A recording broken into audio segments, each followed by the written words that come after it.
for starters, the bondsman answered. The DA hasn't filed yet as far as I know. The police usually overbooked the charges. What mattered was what the prosecutors finally filed and took to court. I always say cases go in like a lion and come out like a lamb.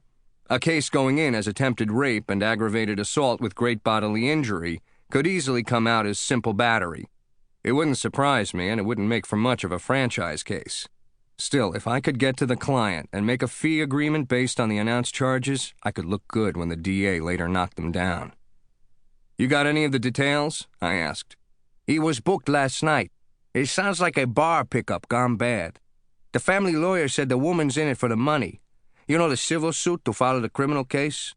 But I'm not so sure. She got beat up pretty good from what I heard. What's the family lawyer's name? Hold on a sec. I got his card here somewhere. I looked out the window while waiting for Valenzuela to find the business card. I was 2 minutes from the Lancaster courthouse and 12 minutes from calendar call. I needed at least 3 of those minutes in between to confer with my client and give him the bad news. Okay, here it is, Valenzuela said. Guy's name is Cecil C. Dobbs, Esquire, out of Century City. See, I told you, money. Valenzuela was right. But it wasn't the lawyer's Century City address that said money. It was the name. I knew of C.C. Dobbs by reputation, and guessed that there wouldn't be more than 1 or 2 names on his entire client list that didn't have a Bel Air or Holmby Hills address. His kind of client went home to the places where the stars seemed to reach down at night to touch the anointed. Give me the client's name, I said. That would be Louis Ross, Roulet. He spelled it, and I wrote it down on a legal pad. Almost like the spinning wheel, but you pronounce it roulette, he said.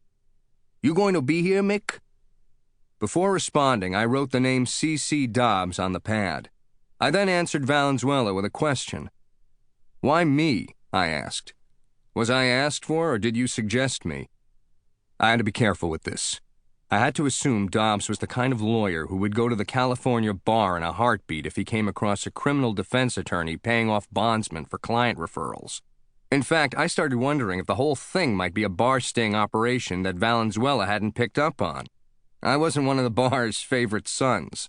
They had come at me before. More than once.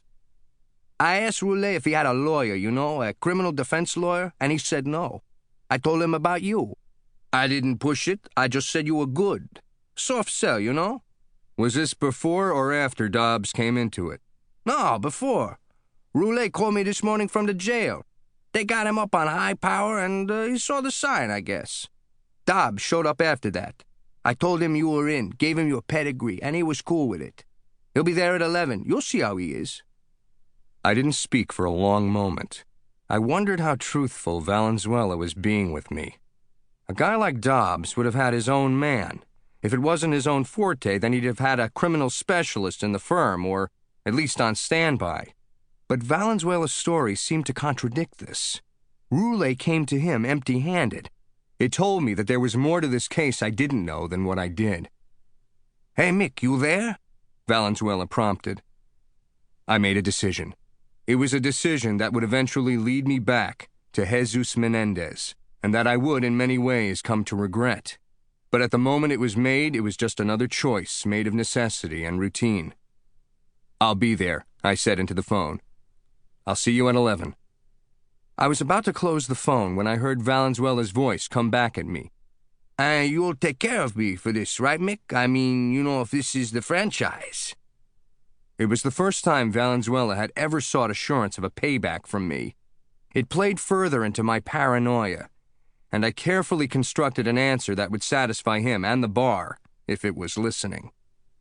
Don't worry, Val. You're on my Christmas list. I closed the phone before he could say anything else, and told my driver to drop me off at the employee entrance to the courthouse. The line at the metal detector would be shorter and quicker there, and the security men usually didn't mind the lawyers, the regulars, sneaking through so they could make court on time. As I thought about Louis Ross Roulet and the case and the possible riches and dangers that waited for me, I put the window back down so I could enjoy the morning's last minute of clean, fresh air. It still carried the taste of promise. Chapter 2. The courtroom in Department 2A was crowded with lawyers negotiating and socializing on both sides of the bar when I got there. I could tell the session was going to start on time because I saw the bailiff seated at his desk. This meant the judge was close to taking the bench. In Los Angeles County, the bailiffs are actually sworn deputy sheriffs who are assigned to the jail division. I approached the bailiff, whose desk was right next to the bar railing, so citizens could come up to ask questions without having to violate the space assigned to the lawyers, defendants, and courtroom personnel. I saw the calendar on the clipboard in front of him. I checked the nameplate on his uniform, R. Rodriguez, before speaking. "Roberto, you got my guy on there, Harold Casey?"